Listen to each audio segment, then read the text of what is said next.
Le royaume champignon est bien curieux. De son histoire en passant par les espèces qui y vivent, c'est un monde tellement incroyable qu'on aurait peine à y croire. Il paraît presque illusoire, imaginaire ou même onirique. De tout temps dans les jeux, Nintendo a tenté de nous guider pour enfin découvrir la vérité sur le monde de Mario. Lorsqu'on a demandé à Miyamoto si Mario Bros 3 n'était qu'une pièce de théâtre, il a répondu oui. En effet, c'est le jeu qui le montre le plus explicitement, avec des rideaux de scène sur son menu. Mais qu'en est-il des autres jeux ? La question n'a malheureusement pas été posée, mais elle reste légitime. Si l'un des jeux est une pièce de théâtre, les autres n'ont aucune raison de ne pas en être une. Pourquoi Mario, Bowser et Peach joueraient la comédie le temps d'une pièce, pour ensuite s'en vouloir à mort dans les autres jeux ? Tous les jeux Mario ne seraient alors qu'une seule et même histoire réinterprétée, mais sous différentes œuvres, et non seulement en pièces de théâtre. En effet, certains Mario 3D peuvent s'apparenter à des films à effets spéciaux, comme Mario Galaxy, qui semble impossible à adapter en pièce de théâtre. Paper Mario, comme son nom l'indique, semble être un livre. Mario 64, tout comme Mario Sunshine, pourrait très bien être une série télé dont les tableaux et les soleils seraient les épisodes, et où le caméraman est très clairement montré au début du jeu. Les Luigi's Mansion, des films ou une série d'horreur. Les Mario Kart et Mario Sport, des émissions télé avec les vedettes présentes dans les différents films, séries, pièces de théâtre ou encore livres. Le royaume champignon prendrait alors tout son sens. Ce n'est pas qu'un délire de développeur de jeux vidéo, mais bien la création venant du fruit de l'imagination d'un artiste, auteur, dramaturge et écrivain de l'ombre. Et si ce monde n'était pas le fruit de l'imagination d'un artiste, mais de Mario lui-même ? Plus qu'une création, on parlerait là d'hallucination. De telles hallucinations ne peuvent émerger seules. Pour cela, Mario a dû prendre des hallucinogènes. Et ça tombe bien, Nintendo ne s'est pas embêté à les cacher. Il y en a partout dans les jeux, et on voit même Mario en prendre. Il y a d'abord la multitude de champignons, qui fait référence aux champignons hallucinogènes, aussi appelés champignons magiques. Le super champignon faisant explicitement référence à l'Aminute Tumouche, l'un de ses principaux champignons. Même s'il ne s'agit que de spéculation, on peut penser que Mario fait ça pour une raison simple. Dans la réalité, Peach a quitté Mario pour une autre personne, interprétée dans l'esprit de Mario par Bowser. Bouleversé, il se réfugie dans ses champignons et autres hallucinogènes, avec chacun leur spécificité. Avec l'un d'entre eux, par exemple, il se sent invincible, ou s'imagine pouvoir voler. Il aime tellement Peach qu'il la voit comme une princesse. C'est pour ça que Mario n'est pas le prince, et qu'il n'y a ni roi ni reine dans le royaume champignon. C'est parce que Peach n'est qu'une princesse dans l'esprit de ce fou amoureux. Dans ces moments de délire, il se croit alors tout permis, et chaque situation que nous, joueurs, voyons, peuvent être sujets à interprétation. Ce combat dans Mario Odyssey peut s'expliquer très simplement. Alors qu'ils sont en croisière amoureuse sur leur petit nuage, Bowser et Peach vont se faire agresser par Mario, qui va encore une fois essayer de reconquérir sa dulcinée. Même Mario Odyssey en général est sujet à interprétation. Bowser et Peach sont dans cette réalité très populaire et vont se marier. Tout le monde le sait et personne n'a l'air dérangé dans cette église. Seul Mario, de par la vision qu'il en fait, voit cette scène comme un mariage forcé. Avec ses champignons, il transforme et imagine des choses. Il croit par exemple voir les morts. Il est sûrement dans sa vraie vie ouvrier ou plombier. Les frères Marteau peuvent alors être ses collègues qui tentent de le ramener à la raison. Ainsi, chaque ennemi peut y trouver son interprétation. Mario devenant de plus en plus dangereux, les Bilballs, ennemis dénués d'intelligence et qui n'ont qu'un seul but, toucher leur cible, sont alors l'interprétation que Mario fait des balles que les policiers lui tirent dessus.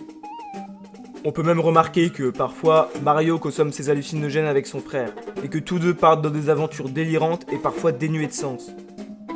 Ainsi, tout le monde de Mario est remis en question, et Mario n'est alors qu'un homme malheureux qui se drogue pour supporter la séparation de son couple, et qui devient de ce fait un harceleur psychopathe dangereux.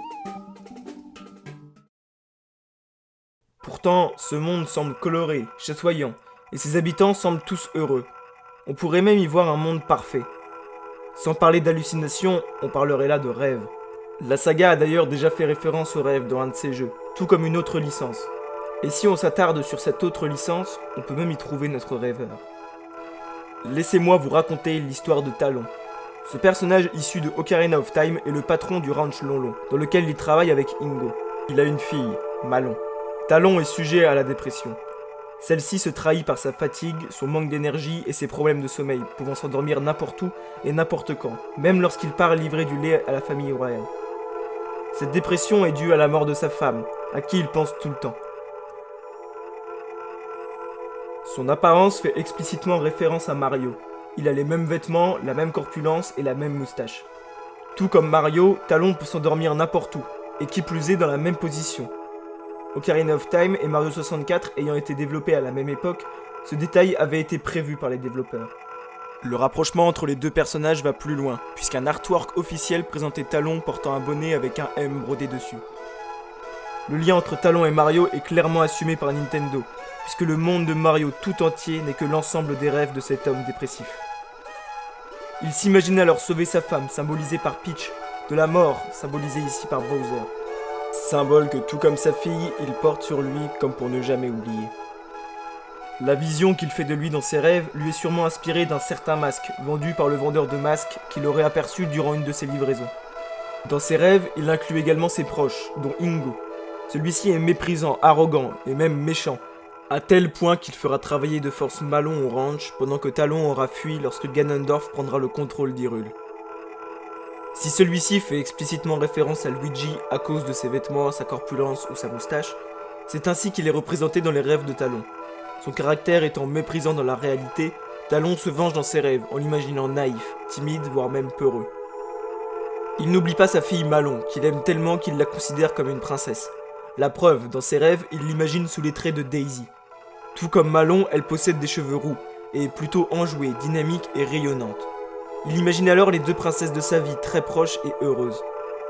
Seulement, lorsque Ganondorf a pris le contrôle d'Hyrule, Talon a fui et a laissé derrière lui sa fille, obligé de travailler de force sous les ordres d'Ingo. Il s'imagine alors très proche d'Ingo dans ses rêves et se rassure en se disant que lui et Malon sont heureux. À ce moment-là, Talon dort tout le temps, laissant alors libre cours à ses rêves et ses songes. Notre cerveau n'invente pas des visages, il utilise ceux qu'il a déjà vus. Si dans Link's Awakening, Link entre dans les rêves du poisson rêve, il n'est sans doute pas le seul. En effet, des visages qui lui sont inconnus y sont présents, comme celui de Richard ou encore celui de Tarquin ou Marina. Tous deux partagent de nombreux points communs avec Talon et Malon, qui sont voulus par Nintendo.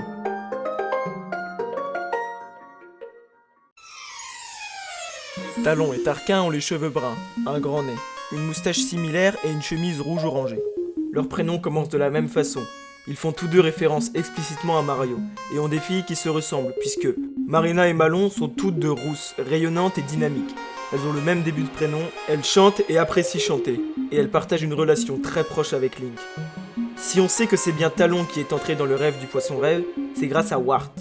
Ce personnage n'est apparu jusqu'alors que dans Super Mario Bros 2, qui s'avérera être un rêve. D'ailleurs, à la fin de celui-ci, on aperçoit Mario avec un bonnet brodé d'un M. Plus tard, en créant cet artwork de Talon avec cette moustache et ce bonnet brodé d'un M, on nous montre clairement qu'il s'agissait de Talon dans son lit qui rêvait encore une fois de vivre une grande aventure. Donc Wart n'est que le fruit de l'imagination de Talon. Mélangeant les rêves jusqu'à les fusionner, le poisson rêve a réuni son rêve avec au moins celui de Link et de Talon.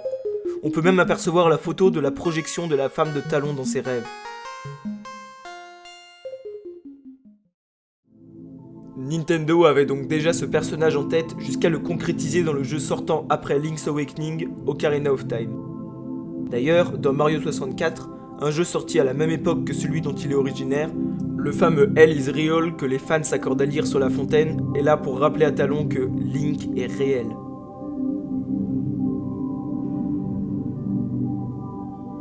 Le monde de Mario n'est alors qu'un songe rêvé par un homme dépressif, solitaire et abandonné, qui s'imagine sauver sa femme défunte dans un univers coloré dans lequel il est le centre de l'attention. Parfois suicidaire, il s'imagine même jouer avec la mort. Création, hallucination ou rêve, le monde de Mario est indéniablement mystérieux et cache une vérité qui n'est que l'interprétation que chacun fait des détails et indices que Nintendo a disséminés dans les jeux. En les rassemblant, peut-être avons-nous enfin découvert la vérité sur le monde de Mario.